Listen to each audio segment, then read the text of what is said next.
Lachlan, what's the best opportunity in Perth right now? Villa units between 650 and 750k. Why 650 to 750? Why that particular price bracket? We've got the first home buyer scheme that kicks off now in October. We spoke about that in a previous mini clip. The threshold's gone from 650 to 850k. So it's going to be a free-for-all between that sort of 650 and 750 price point. You want that buffer, so that runway from 750, 850 is really going to kick. So anything that's worth in that sort of vicinity, and it's not to go out there and just throw a dart at a dartboard and buy an asset at that range and hope that you've done well. It's finding assets that you can still buy where there's value, so you're not overpaying. There's still got owner-occupier appeal. That's really important when buying villa units. And that price point means there's a runway because you're going to see a surge in activity. You're going to see a lot of buyers take advantage of this scheme.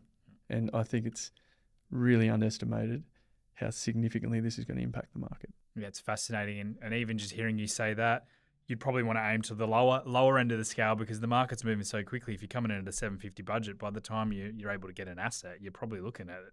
It's moved to 800 within the way the market's moving this quickly. Yeah, it is. But like, there's still good opportunities out there. Although it's hot, we're seeing, ideally in the off-market space, is sort of where you can get the best deals at the moment. But I see still a lot of value in people. They've gone on a run, the units and the villas in Perth in the last 12 to 18 months. We called it 18 months ago that we're going to take a strong position. I still see the opportunity, Reece, because one of the things that can really impact a market in a negative way is an oversupply.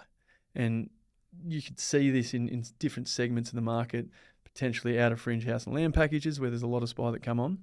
But in that sweet spot for villa units, there's no competition. And the reason there's no competition is because developers, it costs them $8,000 a square metre to bring an apartment complex out of the ground. So just for easy math, 100 square metre apartment, which is a large apartment, costs you $800,000. So for them to make profit on that, they need to probably sell it 20 to 30% above that. So you're looking at, $1 million to 1.1. So no one's building in that sort of 650 to 750 price point. I can't foresee an oversupply in that space over the next 24 months because you can't see construction costs coming down at that level. So you're really not competing with any additional supply in that price point. So yes, they're not going to be pretty. They're typically older. They might be 70s, 80s or 90s. But there's a scarcity of them because there's a finite amount of these properties that exist in the Perth market and no one's building them. What should they be looking at from an asset perspective? You've mentioned villa units, so I'm assuming you're thinking something with some sort of land component to it. Is that the strategy? Yeah, absolutely. Like a villa unit sub 10, ideally, where you might be buying, like a complex we just recently bought in Cheward Hill. It was 1,200 square metres. There was 4 in it. So you're still gaining 300 square metres of land. People dismiss that often, and that's, I think, the biggest myth about villas and units. They compare them to apartments. They're not. Apartments, you're taking up airspace. Villas, you've still got an underlying land value. And typically that's quite strong and underestimated. So looking at things that have owner-occupier appeal, and always come back to that. You want to know what your exit solution is. You should always be targeting owner-occupiers. So what's the configuration of that unit like? What's the outdoor space like? Where's the northern facing light is really, really important. What's your amenity score like? So access to hospitals and shopping centres is really important for downsizers. So they're the sort of things I want to be looking for. Yeah, you mentioned Cheward Hill. There is a location that you've recently bought or we've recently bought as a business. What other areas do you like? What other suburbs do you like for that villa unit space, 650 to 750? Pockets surrounding Fremantle. We're seeing Fremantle go on a huge surge in the last 3 years, super popular. A lot of activity in terms of owner-occupier activity in that area. So feeding off that frenzy, we've seen the likes of, Pally units, some in Fremantle specifically.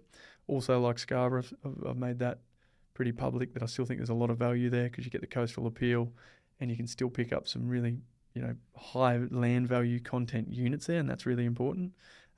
Places to probably avoid when looking at this strategy is where there's can be an overexposure of those units. Where I wouldn't buy them, Reece, is where there's a high saturation of social housing, and that's really important. There's a real difference between an owner-occupier villa unit versus, 4-storey, 35, 40 units built in the 80s and 30% of the complex is social housing. Yep. That's something I would be avoiding from an investment point of view. And the whole reason we're highlighting this is because of that first homeowner scheme increasing. So it's driving a lot of first homeowners into this market. What's the sentiment been like in some of these locations that we're buying in at the moment. What's the feedback from local agents, the buyers agents who work with the business? Is it competitive? It's the hottest market in Perth right now because it's the most competitive. Yeah. So that's, to get your strategy right is really important. We're fortunate that, 60% of our acquisitions occur off market where we don't have to compete. For those newbies, and this is the problem, you're not educated on how to structure a deal. You're going to go out there and spin your wheels and get really disheartened. Be really prepared. If you are going to secure something at 750, start looking at price points of sort of 550 because they're running 150,000 above what they're advertised.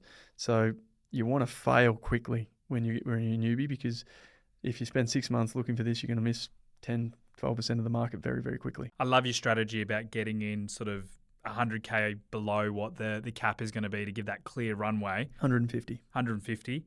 Where do you see it going beyond that? I think we're going to get a ceiling in this space, like you sort of see in the house and land value area. You hit a natural ceiling where people can't afford to borrow. So we know what the natural ceiling is going to be for Perth. It's going to be 850. So we're going to see a surge up to that price point, and then you're going to see that market drop off pretty quickly. We talk about comparing Perth versus other capital cities, particularly Brisbane's gone on a similar trajectory just a couple of years earlier than Perth. And you look at the data of someone like a Brisbane, and it had 10% growth in house prices in the last 12 months, but 20% growth in units. So, really showing the back end of that cycle, units were a driving power. Do you foresee, say, in the next 12 months in Perth, that being a very similar scenario in terms of units outperforming houses by double the amount? Without a doubt. We're not building that stock. So you're going to see a huge undersupply of it.